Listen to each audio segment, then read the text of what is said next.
Saya beri ijazah tentang Al-Fatihah ya, karena ini surat yang populer. Kalau saya ijazahi Quran 30 juz pasti sampean nggak hafal. Atau ijazah surat Baqarah, kalau mau Baqarah mau. Ijazahi surat Baqarah mau 2 juz setengah.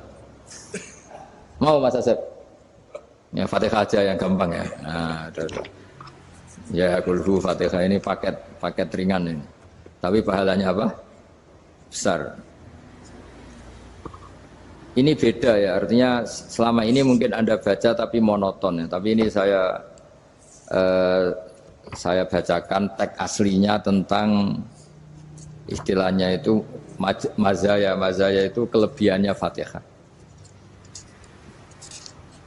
Saya baca Arabnya dulu, nanti ini terakhir ya, ijazah tadi kan saran-saran umum tentang sosial.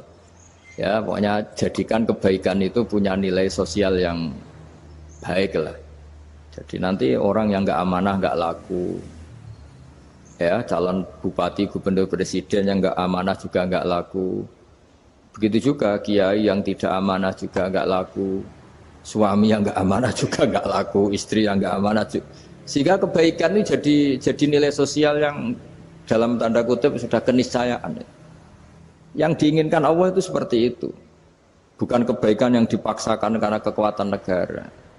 Maksudnya kalau bisa kebaikan itu tidak usah dipaksakan. Memang sudah satu kebutuhan.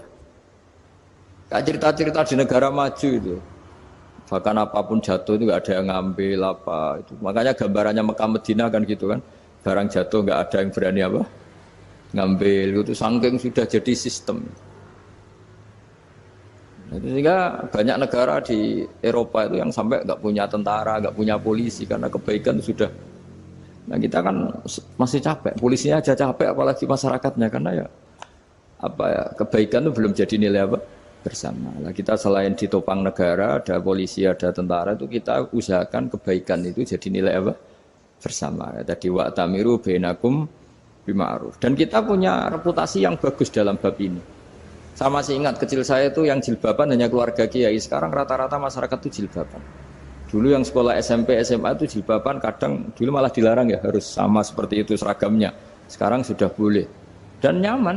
Lama-lama yang dapat simpatik ya yang pakai pakaian model tertutup seperti itu. Lama-lama gamane cara wong golek mantu ya golek yang seperti itu daripada yang blodor. Lama-lama jadi nilai bersama. Ya ingin saya seperti itulah. Di terminal juga sama. Orang mau makan cari warung yang kelihatan ada ayat kursinya, pakai jilbab, atau paling enggak dia enggak mungkin lah nyuguhkan yang tiren atau yang haram.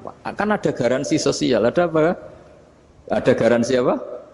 Sosial. Dengan penampilan yang soleh itu kan, masa iya nyuguhkan oplosan babi gitu misalnya itu. Jadi nilai sosial itu harus benar-benar jadi nilai. Sehingga negara biar enggak capek-capek itu. Polisi juga gak capek kan, karena tugasnya corong Jawa mau ngawat-ngawati tok, tapi sudah tidak perlu tegang karena kebaikan sudah jadi nilai bersama. Ya, ingat-ingat ya ayatnya tadi, wa'tamiru bainakum bima'ruf. Jadi kebaikan itu harus jadi nilai bersama. Iktimar itu menjadi urusan bersama. Makanya kalau kita rapat besar disebut apa? Muktamar. Muktamar itu urusan bersama. Tadi imamnya sholat juga menopang Gojek karena nggak lama-lama nopang Grab, nopang Kernet, nopang penjaga Indomaret, penjaga bensin, pom bensin. Nah dia hanya punya waktu 5 menit terus imamnya baca Baqarah kan. Iya imamnya mursyid, mungkin dia tambah lama tambah dapat aplaus dari muhibbinnya, tapi makmumnya dia tambah lama tambah dapat penghormatan dari pecintanya, tapi kitanya wah khusyuk wali kan, dia dapat status naik lah, kita yang sudah tidak ikut jadi wali diganggu apa pekerjaannya. Kalau ada imam seperti itu sampai mufarokoh saja, niat ya Allah sampai sini saja saya makmum orang itu, silakan orang itu punya urusan sendiri dengan jenengan, ya sudah atau salib saja apa. Ya, itu boleh kalau dalam fikih namanya apa? Mufarokoh. Mufarokoh itu niat, tapi kamu jangan langsung selonong mufarokoh, niat dulu pamit sama Allah bahwa sekarang mau mufarokoh. Ya, tapi ya jadi sholat yang aneh kan, imamnya masih rukuk, kamu terus sujud, terus apa-apa selesai ya.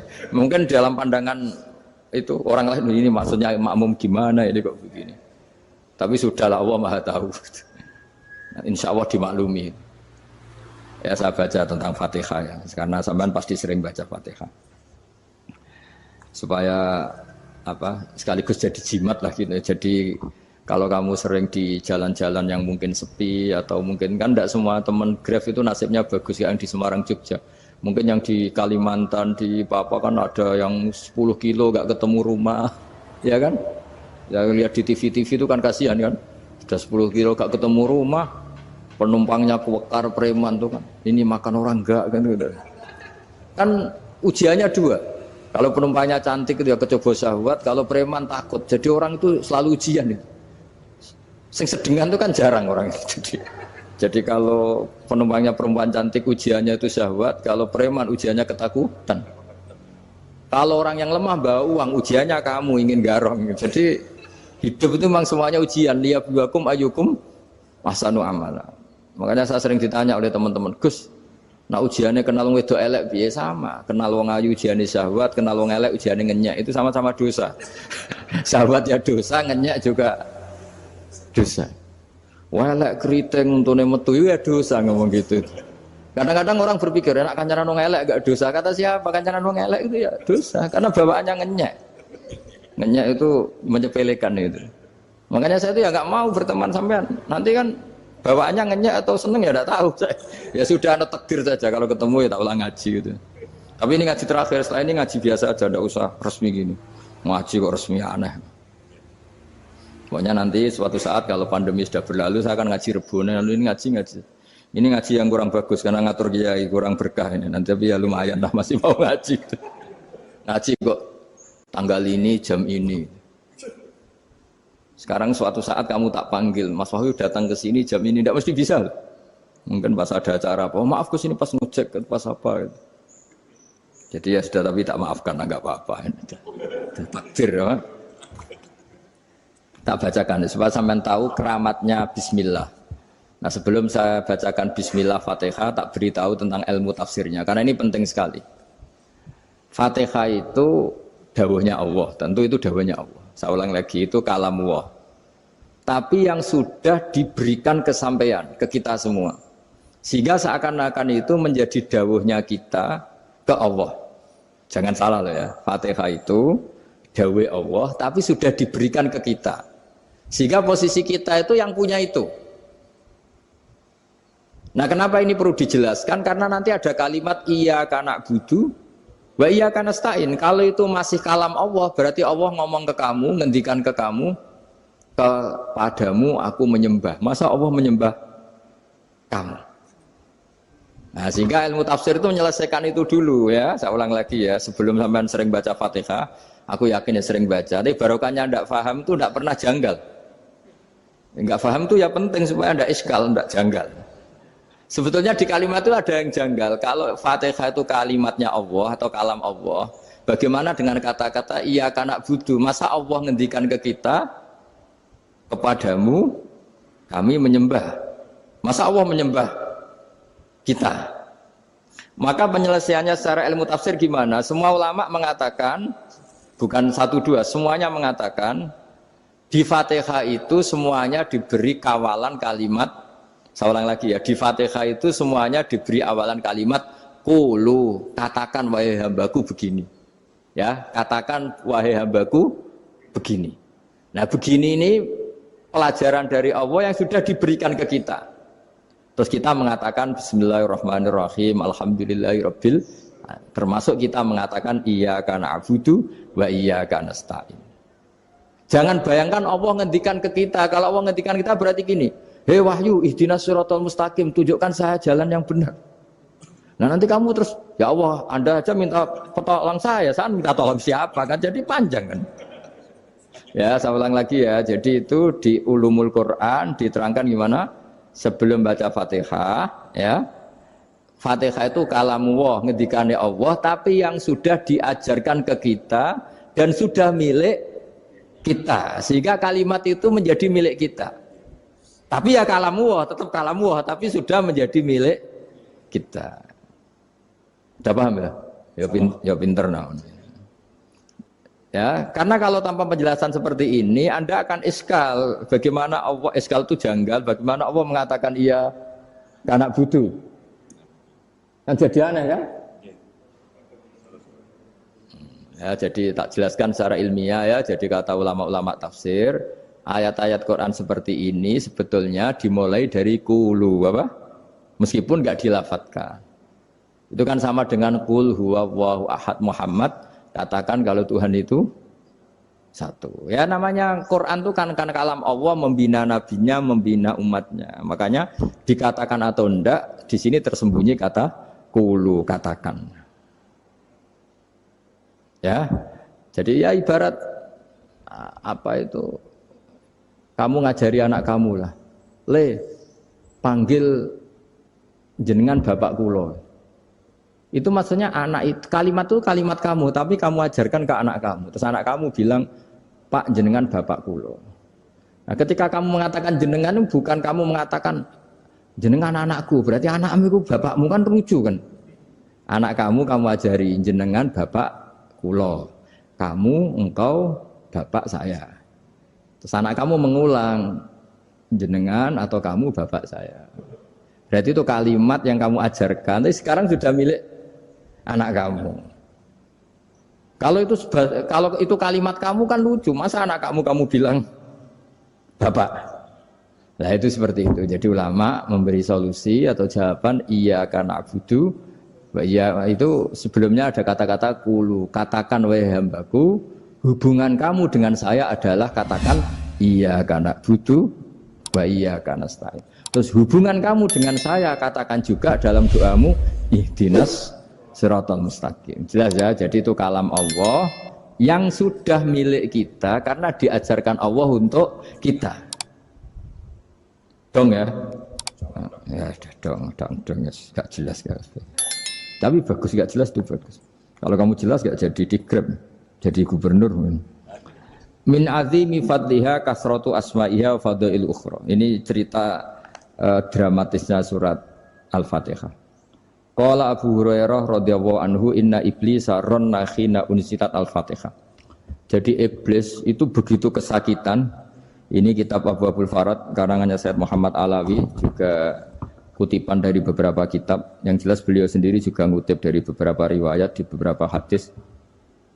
Halaman 123. Ketika Fatihah turun itu iblis kesakitan. Kayak orang sakit gigi lah, tersiksa sisanya karena turunnya surat apa? Al-Fatihah. Artinya kalau Anda baca Fatihah dijiwai, maka Anda melemahkan setan, melemahkan iblis. Wa qala Mujahid, khina unzilat Fatihatul kitab ronna fastama indahu asyayatin. Jadi ketika Fatihah itu turun, iblis itu terkapar lah kira-kira. Sampai dijenguk banyak setan. Jadi kamarnya di ICU lah kira-kira gitu kalau sekarang itu. Entah Covid entah enggak tahu, pokoknya di ICU sampai dijenguk banyak setan. Enggak tahu bawa apa enggak tahu, pokoknya dijenguk banyak setan. Ono yang nyangoni karena ini apa? Ketuanya apa? Pingsan, sakit. Jadi iblis itu sakit sampai dijenguk anak buahnya setan-setan. Ya, semoga kalian semua tidak kenal setan. Kalau kenal berarti teman, apa? Wa qalu misla dzalik. Wa qala lahum laisa mimma taquluna syai'un walakin unzilat suratun laisa ajruqa ilya illa an harramahu alaihi nar jahannam. Saya ini bukan sakit fisik kata iblis. Kamu tidak usah jenguk saya, datangkan dokter terbaik, tidak usah. Saya ini tidak sakit fisik. Saya ini sakit karena ada surat yang diturunkan, yang pahala yang melafatkan surat itu pasti selamat dari neraka. Padahal misi terbesar saya ini supaya manusia masuk neraka. Sekarang punya tamengnya. Wah pusing kan? Ya seperti orang lah goda sampean ternyata sampean setia itu kan pusing. Nah ternyata tidak setia itu yang akhirnya ribet kan itu. Jadi iblis itu cita-cita terbesarnya kan semua orang itu masuk neraka. Nah sekarang turun satu surat yang gara-gara surat itu siapapun yang baca dijamin selamat dari neraka. Jadi walakin unzilat suratun laisa ajru qailiha illa an harramahu alaihi nar jahannam. Karena jadi dia shock lah itu kalau orang di Jawa itu bilang shock. Aduh sial nasib saya ini umat nggak bisa saya goda lagi karena punya tamengnya tadi punya. Qad batala kaidukum wa makrukum. Rekayasa kalian sekarang itu tidak ada gunanya semua. Nah, ini alhamdulillah di Indonesia kelihatan kan banyak yang miskin, banyak yang susah. Tapi selagi mereka masih sholat, tuh keinginan mencari halal itu masih tinggi. Kayak apa kita di tengah kota, jauh dari anak istri, jauh dari tetangga. Biasanya kalau orang jauh dari anak istri, tetangga kan sakar PDW. Tapi yang soleh masih banyak, sudah jauh dari keluarga tetap lurus. Loh, kalau yang dekat lurus kan wajar, konangan wong akeh kan. Ini sudah jauh masih lurus. Nah ini nggak lepas dari barokahnya surat apa? Surat Fatihah tadi. Jadi karena ada surat yang menjamin pelafalnya atau qailiha terbebas dari api neraka. Wa qalat as-sayatinu lahu is ayusain ta'muruna ya maulana. Faqala lahum idhabu wajtahidu hatta tukhfilu qulubahum hatta la yaqulu hadhihi surah. Lalu kita gimana? Jari para setan gitu. Lalu kita gimana? Terus kata iblis, sudah bikin mereka lupa sehingga tidak baca lagi. Selagi masih baca kita pasti keok. Jadi kalau sampean sudah jarang baca Fatihah itu berarti sudah bagian dari kemenangan apa? Iblis. Jadi kalau sampean sudah jarang baca Fatihah itu berarti bagian dari kekalahan Anda, kemenangan iblis. Masih sering baca? Berapa kali? Terus apa lagi?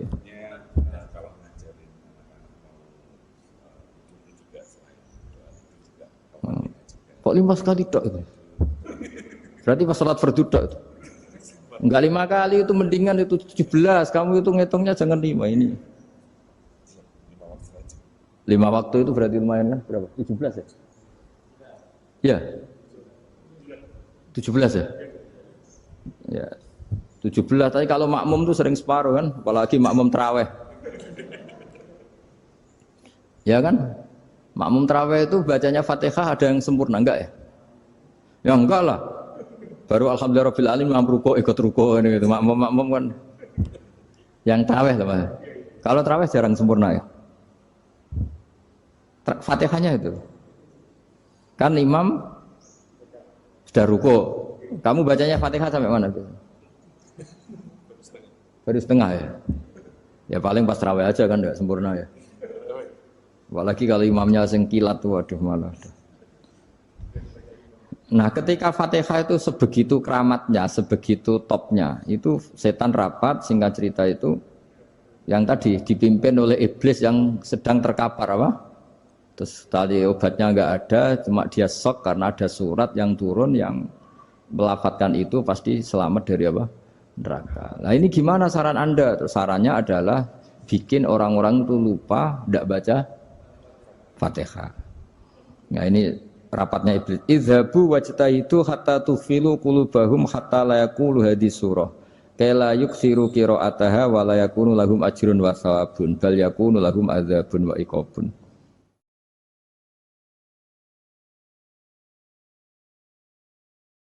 Jadi saya mohon selama ini Anda sudah baca, tapi mungkin hanya rutin saja. Napa rutin saja? Jadi barokahnya ngaji ini kamu punya kekuatan atau punya semangat membaca karena ini surat yang luar biasa. Ibarat gini, kalau sampean tanya, saya juga sering mikir, masa Gus hanya surat kok punya kekuatan seperti itu?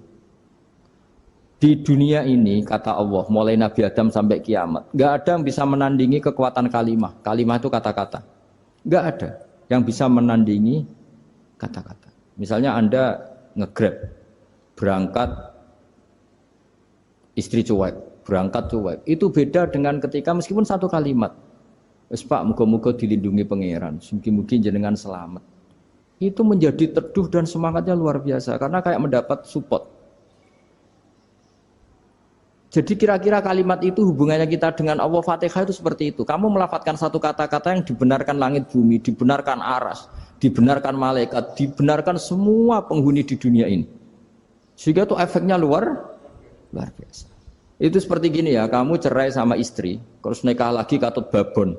10 tahun anak kamu dididik, ibunya benci kamu. Dan memang Anda layak dibenci. Dididik. Dan sampai nggak pernah manggil kamu Pak. Suatu saat, kamu tentu rindu kan, ingin dipanggil bapak oleh anak kamu. Suatu saat anak ini manggil kamu Pak E. Itu senengnya bukan main. Hanya sebuah kata-kata. Makanya kadang-kadang orang itu tanya sama kiai, ijazah lafadz ini gunanya apa sih? Itu ijazah-ijazah itu untaian kata-kata. Yang kata-kata ini dibenarkan langit dan bumi dan aras dan para malaikat. Sehingga efeknya itu luar. Nah ibarat seperti itulah. Kamu melafadzkan Fatihah itu melafadzkan kata-kata yang dibenarkan Allah dan Rasul dan semua malaikat, semua penghuni langit. Maka ini efeknya pasti luar. Nah di sini lah orang-orang dulu itu tahu keramatnya itu. Sehingga ketika melawan Belanda, melawan Jepang dulu itu kalimat-kalimat itu menjadi mantra yang luar biasa. Doa lah, doa yang luar biasa. Tapi di era modern karena orang sudah tidak ngerti itu, dianggap itu mantra, jimat, khurafat, bid'ah, waduh ribet menemal. Sebetulnya tidak seperti itu. Memang kata-kata ini kekuatannya luar biasa. Sama kesakitan hati kamu juga karena itu. Ngojek wangilan.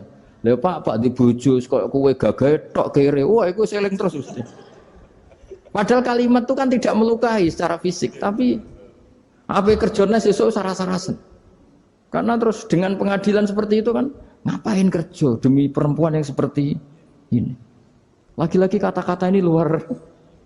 Nah bayangkan kalau kata-kata itu adalah kalimat yang diajarkan Allah lewat Rasulnya, lewat malaikat Jibril. Kayak apa kekuatannya itu? Nah kira-kira Fatihah itu gitu. Kalimat yang baik, kalimat thayyibah diajarkan oleh Allah dan Rasul. Kayak apa kira-kira kekuatannya? Pasti luar biasa. Wong support yang dikatakan istri kita, anak kita aja luar biasa, apalagi ini support yang diajarkan Allah dan Rasul. Ya makanya saya mohon kalau baca Fatihah, baca kalimat-kalimat thayyibah ketika sholat itu dijiwai. Ya misalnya Rabbana lakal hamdu mil'us samawati wa mil'ul ardi wa mil'u ma syi'ta min syai'im. Engkau zat yang layak dipuji dan pujian ini memenuhi langit dan bumi.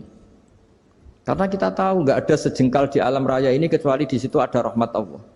Misalnya kamu bisa lewat sampai rumah saya, kamu mungkin anggap biasa saja. Coba kalau ngalami likuifaksi, tahu-tahu bumi ini ambles, bisa ngelewati yang likuifaksi itu luar. Tanyakan orang pernah ngalami likuifaksi di Sulawesi, itu melihat bumi bisa diinjak nggak ambles itu, wah luar. Zaman nggak ngalami itu sehingga lewat bumi ya biasa aja. Coba kalau ngalami seperti tidur, ya biasa aja. Coba kalau ada gempa, bahwa bumi tenang ini sudah nikmat yang luar biasa. Masa kamu ngakui nikmat nunggu digituin? Ya kan? Nah, makanya baca Fatihah dijiwai lah, bahwa ini kalimat yang luar biasa. Nah, saya teruskan. Warwa Muslimun fi sahihihi an Ibnu Abbas radhiyallahu anhuma annahu qala bainama Jibril alaihi salam qaidun dan Nabi sami anaqidan min fawqih. Farafa'a ra'sahu faqala hadza babun minas sama' futihal yawma lam yuftah qaddu ilal yawm fanazala minhu malakun faqala hadza malakun nazza ilal ardi wa lam yanzil qaddu ilal yawma fasallim faqala abshir binuraini qad uti tahuma lam yu'tahuma nabiyyun qablak fatihatul kitab wa khawatimu suratil baqarah. Jadi suatu saat Jibril ini jagongan kira-kira gitu sama Rasulullah. Tahu-tahu langit itu gemuruh. Karena langit gemuruh kata Jibril terus semuanya ngangkat kepala ke langit. Ini pintu langit baru ini dibuka, yang sebelumnya tidak pernah dibuka seperti ini. Turunlah malaikat, yang malaikat ini pun malaikat spesial yang nggak malaikat murahan lah kira-kira gitu, yang nggak pernah turun ke bumi kecuali juga saat itu. Dengan penyambutan yang luar biasa, dengan semuanya tidak pernah terjadi. Hanya karena bahwa surat Fatihah. Jadi ini surat yang luar biasa, pengawalannya lewat malaikat yang spesial, nggak pernah turun di bumi kecuali saat itu. Penyambutannya juga nggak pernah seperti itu, baru seperti itu. Jadi semuanya itu spesial. Nah, kenapa ini spesial? Karena di situ ada isi puja-puji kepada Allah Subhanahu wa Ta'ala. Ada ikrar kita, alhamdulillahirabbil alamin, arrahmanir rahim. Ikrar ini penting. Kalau contoh paling gampang gitulah. Kamu punya istri selama ini cerewet terus.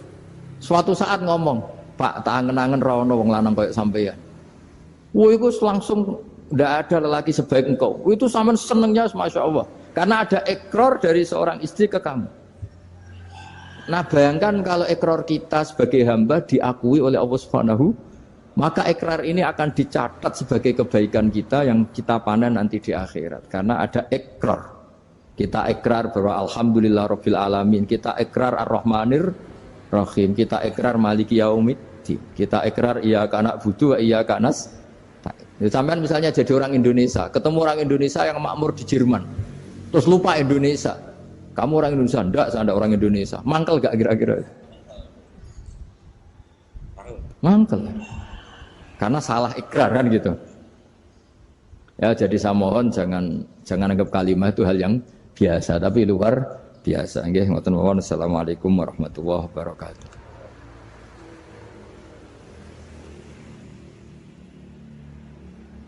Saya berkali-kali kampanye di mana-mana lah, kampanye dan menganjurkan. Di antara catatan dalam Suhufi Ibrahim wa Musa kan ada kan di Quran itu yang dinamakan lampiran-lampiran wasiatnya Nabi Ibrahim dan Nabi apa? Musa. Itu di antara catatannya begini. Orang yang punya akal itu adalah orang yang bisa menikmati sesuatu yang baik.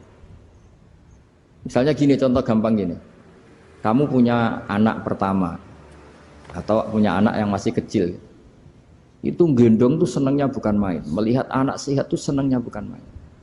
Mungkin saat itu banyak orang yang sedang maksiat dengan perempuan nakal atau dengan teman-teman nakalnya, yang nganggap seperti itu tidak nikmat.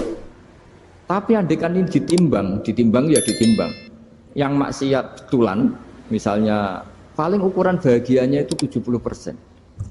Tapi yang ini, yang nimang anak baru lahir atau masih kecil, corong Jawa ngeloni anak, bisa saja bahagianya itu sampai 100%.